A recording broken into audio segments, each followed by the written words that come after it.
اس کے بعد حضرت حسن کی خلافت ہوئی 6 مہینے. لیکن اب جب جنگ کا معاملہ ہوا تو حضرت حسن نے دستبرداری اختیار کر لی، حضرت معاویہ کو تسلیم کر لیا خلیفہ. حضرت معاویہ صحابی ہیں، کاتب وحی ہیں،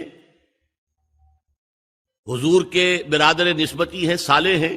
ام حبیبہ بہن ہے ان کی، جو حضور کی زوجہ محترمہ ہیں. ان کا مقام بہت بلند ہے، لیکن ہم انہیں خلفائے راشدین میں شامل نہیں کرتے، اس لیے کہ ان کا جو خلافت کو اختیار کرنا یا حکومت اختیار کرنا یہ قبائلی عصبیت کی بنیاد پر تھا، باہمی مشورے کی بنیاد پر نہیں تھا. لیکن 20 سال تک ان کا دور حکومت ہے اور کوئی خونریزی نہیں، کوئی غارت گری نہیں، کوئی اختلاف نہیں، کوئی بغاوت نہیں، کوئی جھگڑا نہیں. مدبر اس درجے کے تھے. اب آئیے آخری سٹیج آئی. حضرت معاویہ کو مشورہ دیا گیا. مغیرہ ابن شعبہ ایک بزرگ صحابی تھے کہ دیکھیے جناب امیر، مسلمانوں میں اختلاف ہوا، 4.5 سال 5 سال خانہ جنگی رہی. اب اگر پھر معاملہ آپ کے انتقال کے بعد ایسے ہی چھوٹ گیا تو اختلافات ہوں گے، جھگڑے ہوں گے، مختلف دعوے دار سامنے آئیں گے، جنگیں ہوں گی، پھر دوبارہ جو ہے فساد ہو جائے گا.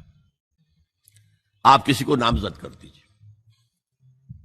اور پھر مشورہ دیا اپنے بیٹے یزید کو نامزد کر دیجیے. حضرت معاویہ ریلیکٹنٹ رہے، لیکن اس کے بعد انہوں نے مان لیا اور فیصلہ کر لیا. یہاں میں چاہتا ہوں کہ بات سمجھ لیں اچھی طرح.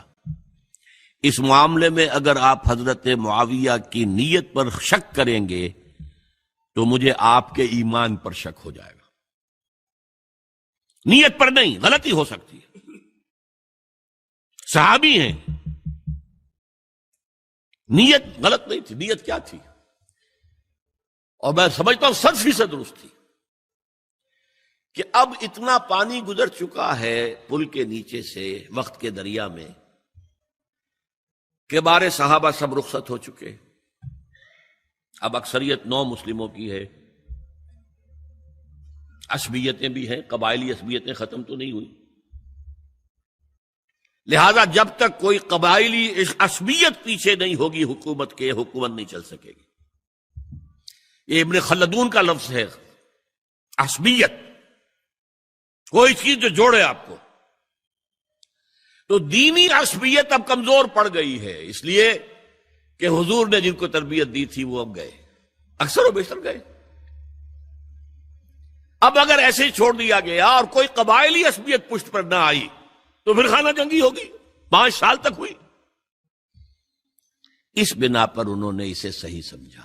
آپ اختلاف کر سکتے ہیں، صحابہ کی رائے سے اختلاف ہو سکتا ہے، لیکن آپ ان کی نیت پر شک نہیں کر سکتے. بہرحال واقعہ کیا ہے تاریخی اعتبار سے کہ یہ 10ویں سال میں نامزد کر دیا یزید کو اپنے بعد خلیفہ کے لیے، ولی عہد. اس وقت تقریباً سب نے بات مان لی سوائے 5 افراد کے. وہ 5 افراد بہت اہم تھے، بہت اہم. ابو بکر اہم ترین آدمی تھے، ان کے بیٹے عبد الرحمن ابن ابو بکر. عمر نمبر 2 تھے، عبداللہ ابن عمر. زبیر عبداللہ ابن زبیر. عباس عبداللہ ابن عباس. اور حسین ابن علی. حضرت حسن کا انتقال ہو گیا تھا. اہل تشیع کا کہنا یہ کہ زہر دیا گیا، واللہ عالم، میں کچھ نہیں کہہ سکتا. میں کوئی تاریخ کا محقق اس معنی میں نہیں ہوں، میں موٹی موٹی باتیں جانتا ہوں. بہرحال انتقال ہو گیا تھا. 5 آدمیوں نے نہیں مانا. لیکن دیکھیے یہ تھی تدبر کی بات حضرت امیر معاویہ کی. کوئی دباؤ نہیں ڈالا، کوئی جبر نہیں کیا، کوئی کسی کو نقصان نہیں پہنچایا کہ نہیں مان رہے تو یہ کر دیں. نہیں، دیکھیں گے جب وقت آئے گا. جب وقت آیا حضرت معاویہ کے انتقال کے بعد اب ایک صاحب جا چکے تھے، حضرت عبد الرحمن ابن ابی بکر فوت ہو چکے، اب 4 رہ گئے، 3 عبادلہ، عبداللہ ابن عمر، عبداللہ ابن عباس، عبداللہ ابن زبیر، ایک حسین ابن علی رضی اللہ تعالی عنہم اجمعین۔ جب بیعت ہو گئی یزید کی تو اب ان کے درمیان اختلاف ہوا۔ یہ بات اچھی طرح سمجھ لیجئے، تاریخی حقائق، موٹے حقائق کو چھوڑ کر باریکیوں میں جب پڑھتے ہیں تو معاملہ غلط ہو جاتا ہے۔ موٹے حقائق کو سمجھیے، جیسے کہتے ہیں میکرو اکنامکس اور مائکرو اکنامکس۔ میکرو ہسٹری جو ہے، 2 ایک طرف ہو گئے، 2 ایک طرف ہو گئے۔ عبداللہ ابن عباس کی رائے ہوئی کہ اگرچہ یہ غلط کام ہوا ہے، یہ قیصر و کسریٰ کی سنت پر عمل ہو رہا ہے، لیکن یہ ایسی بڑی بات نہیں ہے کہ خون ریزی شروع کر دی جائے اور امن و امان ختم ہو جائے۔ یہی بات عبداللہ ابن عمر کی ہو گئی، یہ 2 تو ایک یکجا ہو گئے۔ مصلحت کہہ لیں جو بھی سمجھے، لیکن نیت پر حملہ نہیں کر سکیں گے آپ۔ دیانتاً انہوں نے یہ سمجھا کہ اب جب کہ ہو گیا معاملہ تو ٹھیک ہے۔ حرام مطلق تو کہیں نہیں لکھا ہوا قرآن کے اندر کہ بیٹا نہیں ہو سکتا، کہیں نہیں لکھا ہوا۔ بہرحال ان 2 کی رائے یہ ہوئی کہ اگرچہ کام غلط ہے لیکن اتنا غلط نہیں ہے کہ اس کو چیلنج کیا جائے اور اس سے جو ہے خانہ جنگی شروع ہو جائے اور فساد شروع ہو جائے۔ 2 کی رائے یہ ہوئی کہ نہیں، we have to challenge it come what may. Abdullah ابن زبیر، حسین ابن علی رضی اللہ تعالی عنہما یا عنہم، تو یہ 2 علیحدہ۔ ان 2 میں اب اختلاف ہوا۔ عبداللہ ابن زبیر کی رائے یہ تھی کہ یہیں مقیم رہو مکے میں، حجاز میں، مکے اور مدینے میں، یہاں سے ریزسٹنس موومنٹ ہم شروع کریں گے، کیونکہ یزید کی خلافت تو دمشق میں تھی، بہت دور۔ حضرت حسین کو خطوط آ رہے تھے کوفے سے، کوفہ حضرت علی کا صدر مقام رہا تھا، اور جن سبائیوں نے فتنہ پیدا کیا تھا حضرت عثمان کے خلاف وہ بھی وہیں آباد تھے۔ انہوں نے خطوط کا تاطا باندھ دیا، آپ آئیے ہم آپ سے بیعت کریں گے اور کھڑے ہوں گے اور مقابلہ کریں گے اور اس یزید کی حکومت ختم کریں گے۔ ڈاک کے تھیلے بھرے ہوئے۔ حضرت حسین نے فیصلہ کیا کوفے جانے کا، بہت روکا۔ عبداللہ ابن عباس بہت ان سے بزرگ تھے عمر میں، اور ویسے بھی ایک اعتبار سے نانا تھے، ایک اعتبار سے پڑدادا تھے۔ حضرت عبداللہ ابن عباس حضور کے چچا زاد بھائی تھے، تو نانا ہو گئے کہ نہیں؟ حضور نانا تھے کہ نہیں؟ اور حضور کے چچا تھے حضرت عباس، ان کے بیٹے ہیں یہ۔ تو اس اعتبار سے حضرت علی رضی اللہ تعالیٰ عنہ کے کیا ہو گئے؟ چچا۔ بہرحال میں کچھ گڑبڑ کر رہا ہوں اس وقت۔ وہ دوڑتے جا رہے تھے کہ حسین خدا کے لیے مت جاؤ، خدا کے لیے مت جاؤ، یہ کوفی تمہارا ساتھ نہیں دیں گے، الکوفی لا یوفی، کوفی وفا نہیں کرتا وعدہ، اور خدا کے لیے اگر جانا ہے اپنے گھر والوں کو یہاں چھوڑ جاؤ۔ بس حضرت حسین پر رضی اللہ تعالی عنہ جو ایک کیفیت تھی، انہوں نے سب باتوں کو نظر انداز کیا۔ وہاں ہزاروں لوگوں نے مسلم بن عقیل جو حضرت حسین کے نمائندے کی حیثیت سے پہلے گئے تھے، ان کے ہاتھوں پر بیعت کیا، وہ خطوط آ رہے تو اور بھی بات پختہ ہو گئی۔ ابھی راستے ہی میں تھے کہ پتہ چلا کہ ابن زیاد گورنر بن کر آیا ہے، اور اس نے جو وہاں پر تشدد کیا ہے اور ڈنڈا برسایا ہے، سب بیعت توڑ کے گھروں میں چھپ گئے، اور مسلم بن عقیل جو ہیں وہ بے یار و مددگار شہید بھی کر دیے گئے۔ حضرت حسین نے ارادہ کیا کہ واپس ہو جائے مدینے کی طرف۔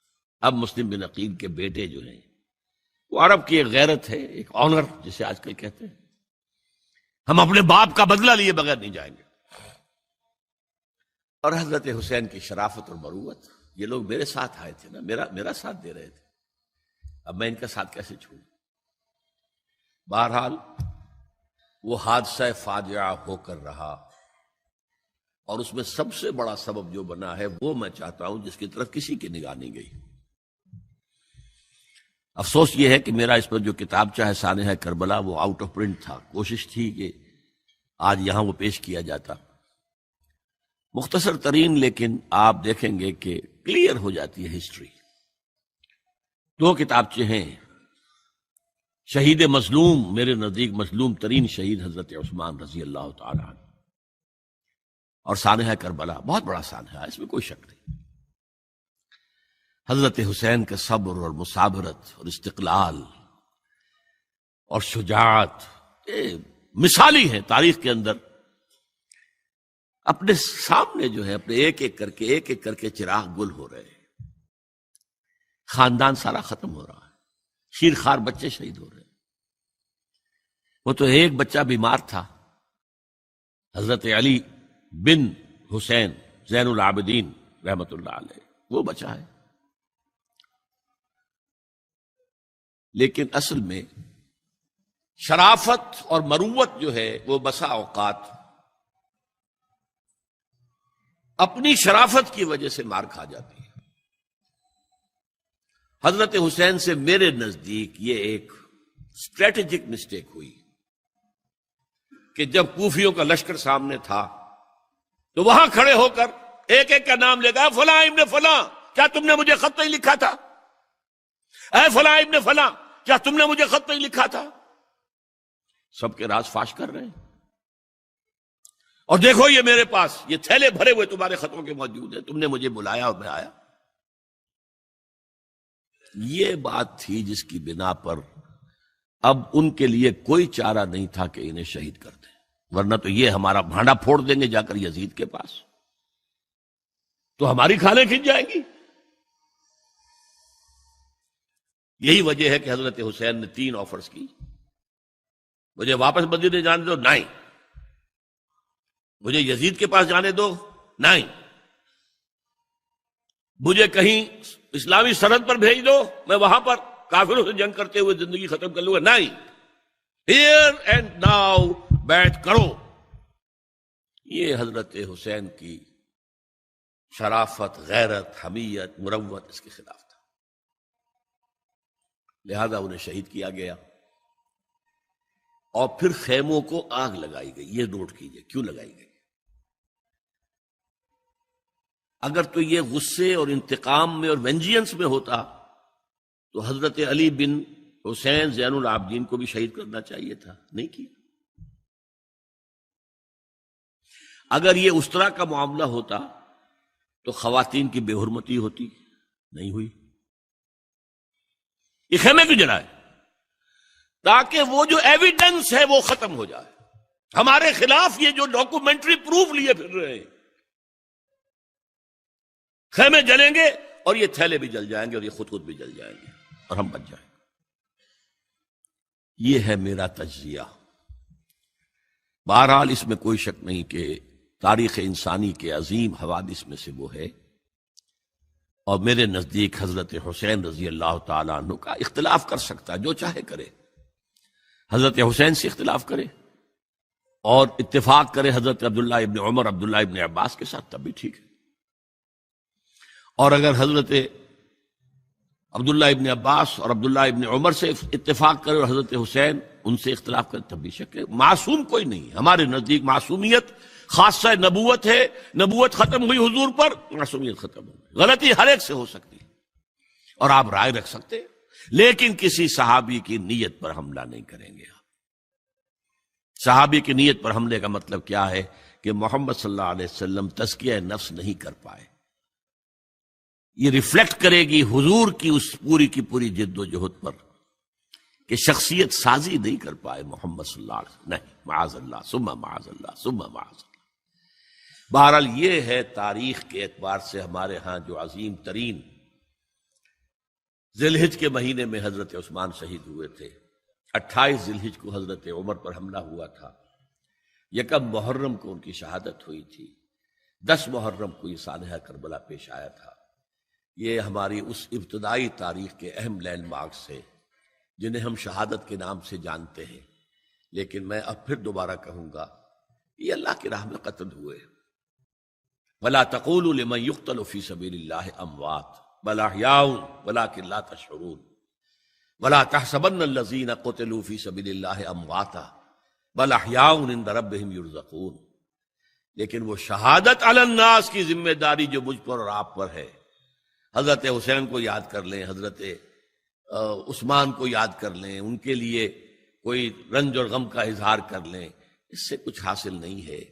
حاصل تو یہ ہے کہ شہادت علی الناس کی تیاری کیجئے.